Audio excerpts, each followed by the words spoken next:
4 भाग में बांटा है। आज हम हेरोन का सूत्र का भाग 1 पढ़ने वाले हैं। आज के इस वीडियो में हम पढ़ेंगे परिचय, अर्थात इस अध्याय को शुरू करने से पहले आपको जिन चीजों की जानकारी होनी चाहिए वो एक बार दोहराएंगे हम। तो चलिए आगे बढ़ते हैं और शुरू करते हैं हम हमारा आज का भाग। इस अध्याय में सबसे मुख्य 2 चीजें हैं, परिमाप और क्षेत्रफल। आइए जानते हैं कि क्या होते हैं ये। स्क्रीन पर आपको जो 2 आकृति दिख रही है, इनमें से एक है वर्ग और दूसरा है आयत। इन आकृतियों को चारों ओर से घेरने वाली रेखा की लंबाई को हम कहते हैं परिमाप। अर्थात परिमाप क्या होता है? किसी आकृति, क्षेत्र आदि को चारों ओर से घेरने वाली रेखा की लंबाई परिमाप होती है। चलिए अब हम बढ़ते हैं क्षेत्रफल की तरफ। इन आकृतियों में आपको जो रंगीन भाग दिख रहा है वो है हमारी आकृति का क्षेत्रफल। अर्थात क्षेत्रफल क्या होता है?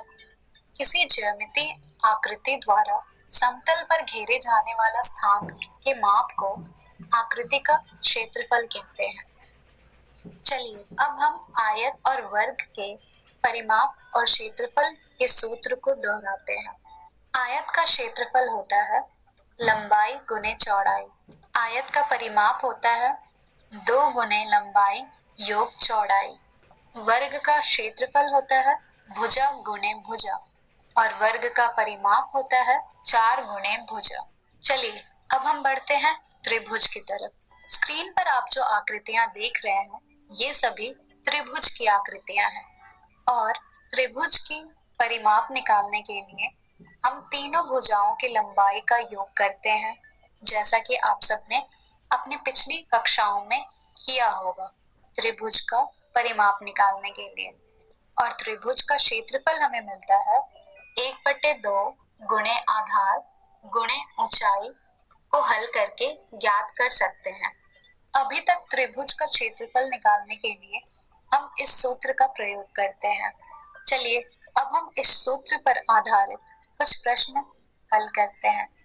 हमारा पहला प्रश्न है, मान लीजिए कि एक समकोण त्रिभुज ABC की भुजाएं 5 सेंटीमीटर, 12 सेंटीमीटर और 13 सेंटीमीटर है। तब त्रिभुज का क्षेत्रफल ज्ञात कीजिए। चलिए अब हम इस प्रश्न को हल करते हैं।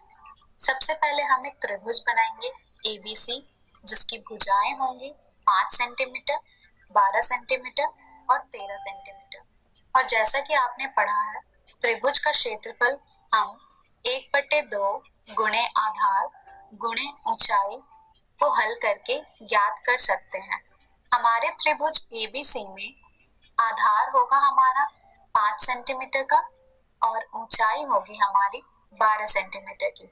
तो चलिए इनका मान हम त्रिभुज का क्षेत्रफल में प्रतिस्थापित करते हैं और त्रिभुज का क्षेत्रफल ज्ञात करते हैं, जिससे हमें मिल जाएगा 1/2 गुणे 5 गुणे 12 सेंटीमीटर वर्ग, जिसे हल करने पर हमें मिल जाएगा 30 सेंटीमीटर वर्ग।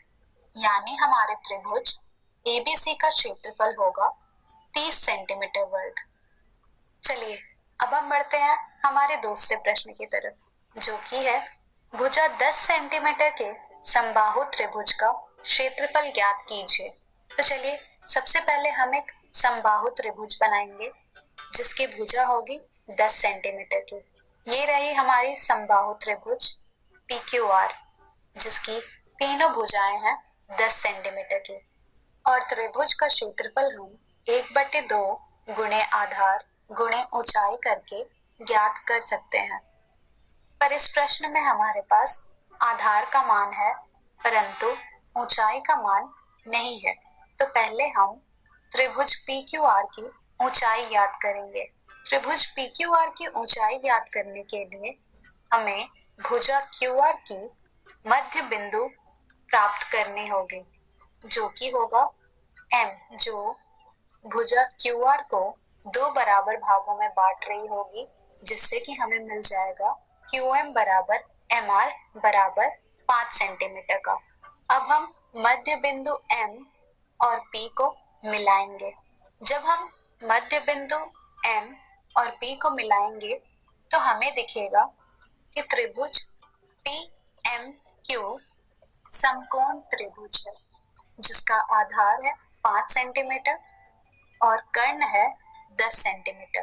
पर हमें त्रिभुज PMQ की ऊंचाई नहीं पता है, तो पाइथागोरस प्रमेय द्वारा हमें मिल रहा है PQ का वर्ग बराबर PM का वर्ग जमा QM का वर्ग। जब हम इन सभी के मानों को प्रतिस्थापित करेंगे तो हमें मिलेगा 10 का वर्ग बराबर PM का वर्ग योग 5 का वर्ग, अर्थात QM बराबर है MR के, जो कि है 5 सेंटीमीटर के, जिसे हल करने पर हमें मिल जाएगा PM का वर्ग बराबर 100 घटा 25, यानी कि PM का वर्ग है हमारा 75, जिससे हमें मिल जाएगा PM बराबर वर्गमूल 75, जिसे हल करने पर हमें मिल जाएगा 5 गुणे वर्गमूल 3 सेंटीमीटर, यानी कि PM की लंबाई है 5 गुणे वर्गमूल 3 सेंटीमीटर, और यही लंबाई होगी हमारे त्रिभुज PQR की।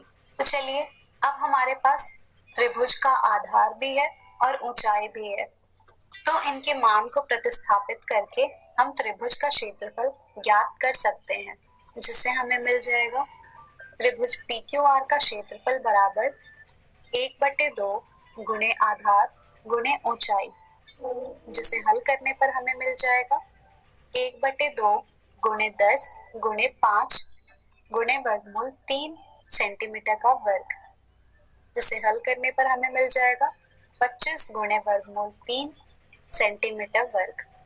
तो इस तरह हमने त्रिभुज PQR की क्षेत्रफल ज्ञात की, जो कि है 25 गुणे वर्गमूल 3 सेंटीमीटर वर्ग।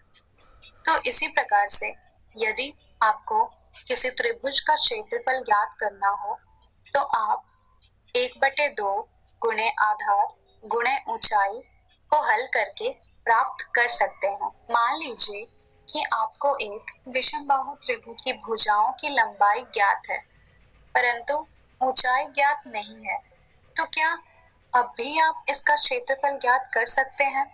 चलिए एक उदाहरण देखते हैं। यदि आपके पास एक त्रिभुजाकार पार्क है जिसकी भुजाएं 40 सेंटीमीटर, 32 सेंटीमीटर और 24 सेंटीमीटर मापी गई है, आप इसका क्षेत्रफल किस प्रकार ज्ञात करेंगे? इसका हल हम आपको हमारी अगली वीडियो में बताएंगे। तो आज के इस वीडियो में हमने सीखा हीरोन का सूत्र का परिचय। हम हमारी अगली वीडियो में जानेंगे त्रिभुज का क्षेत्रफल हीरोन के सूत्र द्वारा। धन्यवाद।